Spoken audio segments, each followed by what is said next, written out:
Good morning and welcome to my channel. As you can see, today is another sewing video. It is going to be another one about cloth pads. This one is going to be more of a, even simpler than the last one I did. This one is basically just a one material cloth pad, and this is all flannel. I know a lot of people out there, kind of struggle with buying materials and things. They want to use cloth pads, but they can get to be expensive if you're trying to buy them or make your own. I know that I've been doing this for almost 5 years, using cloth pads for almost 5 years. So I know quite a bit about the materials. I've bought many different kind of materials. Some of them worked, some of them didn't. So I just wanted to show you one of the most basic things that, if you're trying to start out with cloth pads, how easily they can work for you, how easily you can get the material. It doesn't have to cost you much. And so I'm just going to kind of go through everything. So the first thing is we're only using flannel. This here and this gray one were actually just old flannel sheets. I found them at a thrift store for $1 a piece. They were each a size, I want to say like a full-size sheet maybe.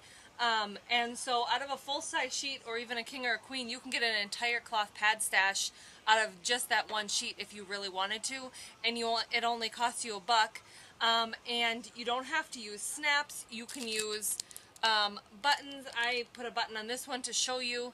I do have quite a few that I put buttons on, so you can use a button if you don't have a snap machine.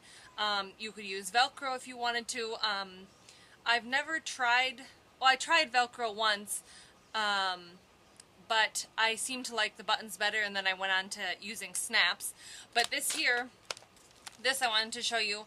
This was actually from Michael's craft store. It's a bag of a bunch of random buttons. I think there's almost 100 buttons in here, and it was $3.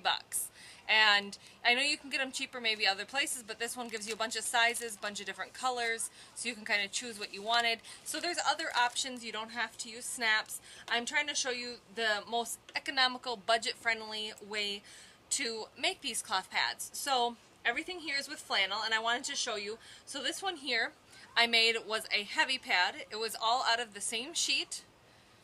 And this one, I think I did 6 layers here of the flannel, and then there's 2 layers of this backing to hold the snaps and to wrap around. And this one here was 4 layers, more of a regular pad. And as you can see, I kind of did the same thing so you could see. It's an exposed core and then 2 layers on the back. And then this one is just a light or liner pad, smaller. Just 2 layers and then 2 layers on the back. So that was all out of just the same material. There's nothing different in the core. Everything is just flannel. I also wanted to show you too, if you wanted to turn and top stitch, it's the same exact pattern that I used for this one. But as you can see, I did a blanket stitch and did an exposed core. This one, I just did the decorative stitch and I did a turn and top stitch, and then this one I added the buttons. But this one has the same amount of material as this one does, it's just hidden. So there's a couple ways that you could do the pads and everything be out of flannel. I really like flannel. I think if you had to pick one material to go with an entire pad, flannel would be absolutely perfect. I do like cotton toppers, but I also really like flannel. I think it's a good core. I think it's soft, it's cozy. I know some people don't like it because it can seem hot. I've never had that problem.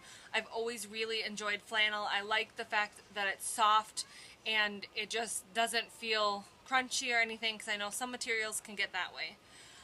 But anyway, so that's what I have for those pads, and I wanted to show you just how I go ahead and I construct this. It's super simple. You don't even have to use a sewing machine if you don't want to. You could do everything by hand. That's why I showed you these ones here that have the blanket stitch. Blanket stitch is super easy, and you can do it by hand if you wanted. I did do this on my machine, but it is super simple, and it wouldn't really take you that long to do. And so if you're on a budget, this I think is the way to go. You go, I mean, even if you have your own flannel sheet, you could use that if you wanted to. Otherwise, I was fine going to a thrift store and finding theirs, because around here right now, a lot of the winter stuff is starting to go on sale at the thrift stores, and so I was able to find a whole bin of flannel sheets, and each one was only $1. Didn't matter the size. There were some that were kind of a different feeling, some of them were crunchier, so I bought the two that I thought were the softest, and I liked the patterns. I actually bought a third one that is just in a more of a maroon color. It's plain. I think I showed it in my other video. But I did buy that one as well. Some of the other patterns I really didn't like. That some of them had like snowmans and things like that, and I didn't want like a winter themed pad, but if that's what you like, go ahead and grab that one. I just liked the simple ones that were pink and purple, or just even plain colors. I'm fine with. So let's get into excuse me, the construction of the pad now. So each of these I pre-cut out just because I was trying to save some time, because I know my last video, the cutting out took a while. And so for this one, I wanted to show you for the turn and top stitch one, my pattern is slightly bigger. I cut out extra along the pattern to allow for the turn and top stitch, and then I left a little tab at the bottom to be able to do that turn and top stitch. You don't have to do that. There are other ways to turn and top stitch. I may do another video on that. And then as far as the core, I've got 3 here of the same size of the middle piece. I didn't do any extra on this. I cut exactly what the pattern is because it fits perfectly inside as is. So that one is the same. And then these ones here, this one I cut exactly on the pattern. I didn't leave any extra. I didn't leave a tab, nothing. This one is all to do an exposed core, to do the blanket stitch around the edge. So this one makes it a little bit easier because you just trace your pattern and then you just sew. You don't have to worry about turning and top stitching. I'm really liking this style lately just because it's easier, it's quicker, and I think it looks really pretty with the blanket stitch. And then for this core, I did 4 pieces just to show you. This one could probably even be considered a heavy if you wanted to, and then I'm going to blanket stitch around this one as well. So I'm going to take you along to show you how quick and easy these pads can be. The first pad I'm going to do is the one that's blanket stitch.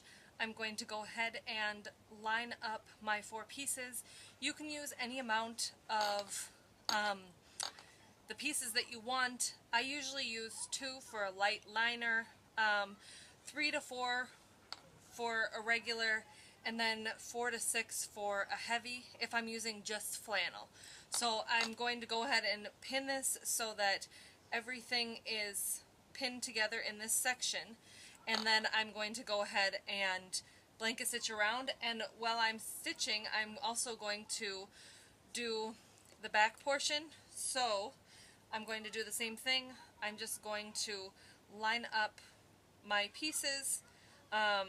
The good thing about the blanket stitch is it doesn't have to be perfectly aligned because you can always trim a little extra off. But I guess the same with the top stitch too. But I'm going to go ahead and get them all aligned, and then I'm going to pin everything so then I can just stitch everything at the same time.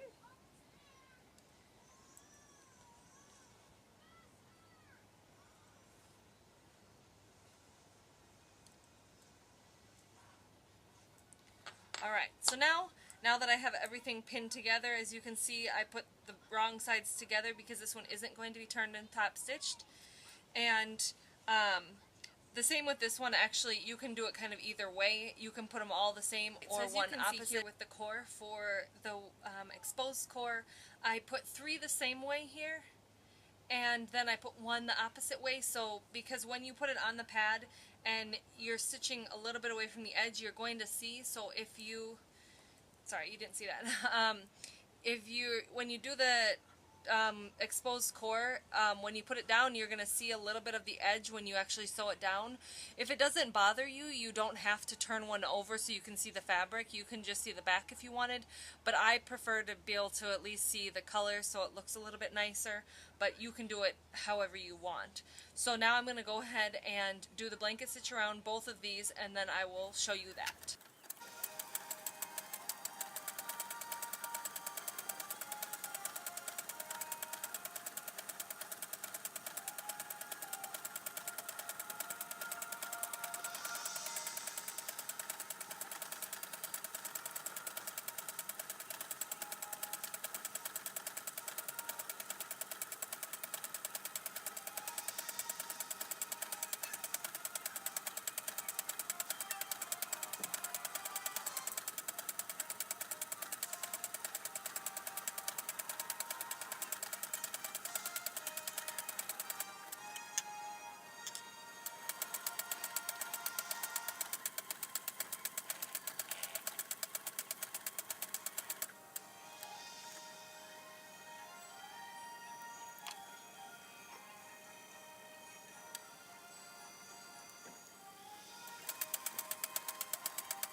Alright, so now that I have both pieces blanket stitched, this is the 4 pieces of the core, and then here's the 2 pieces that are for the back. Everything is stitched together.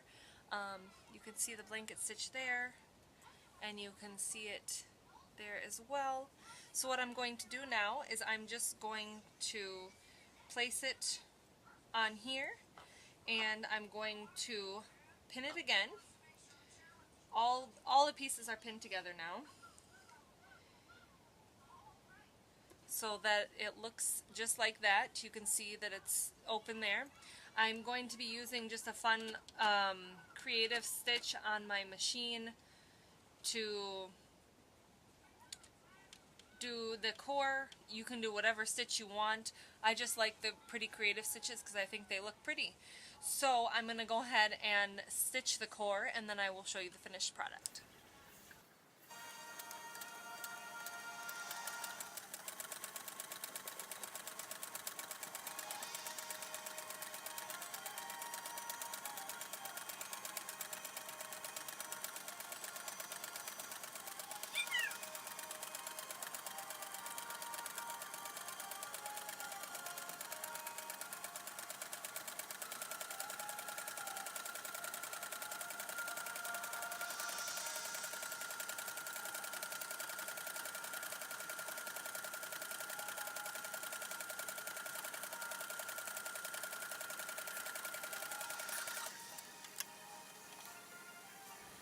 Alright, so now as you can see, I have done the decorative stitch around the top of the core there.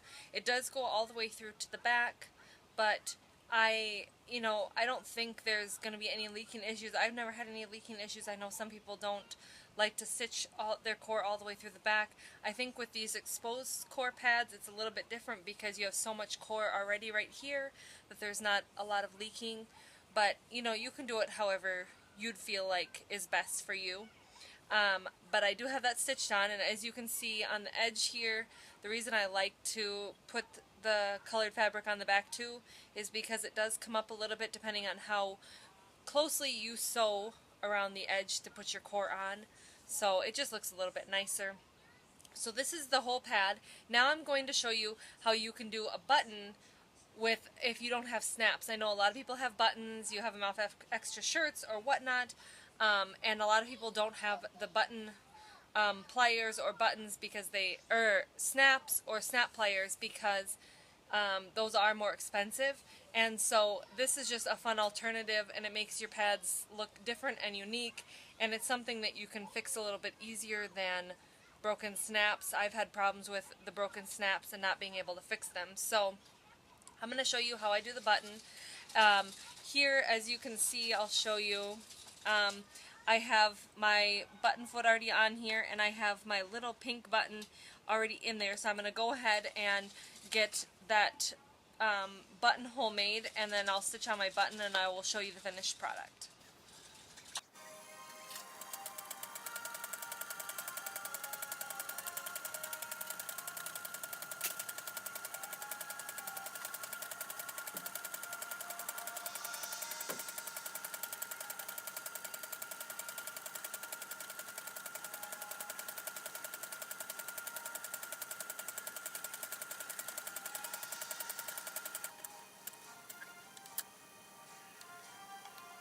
Alright, so here is the finished pad.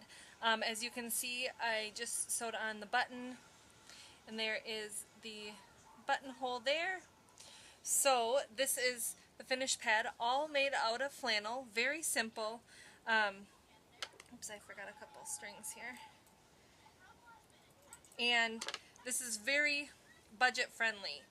As you can see, buttons are very cheap, and so is flannel. So there is that finished pad with the button on it. And I just wanted to say, you know, making pads doesn't have to be expensive. You don't have to buy all the crazy fabrics. You can do it with just simple fabrics that you already have, or, you know, a sheet that you go out and buy. But you can make them inexpensively if you want to wear cloth pads. They're really wonderful. Like I said, I've been wearing them for just about 5 years, and I absolutely love them, and I would never go back. I would never change anything that I've done. So go ahead and give this tutorial a try. See if you like it. I didn't make this one, but this is just the turning and top stitching, basically the same thing. I just wanted to show you guys a simple version of making this, especially maybe if you have to make it by hand. You can do the blanket stitch very quickly and easily, and you don't have to worry about turning and top stitching. And all you have to do is just kind of plop everything together, and you've got yourself a cloth pad. So I hope you guys enjoyed this tutorial. I hope it gives you some fun ideas. I hope it inspires you to make your own cloth pads, or at least try. So yeah, I hope you guys enjoyed, and stay tuned for the next video.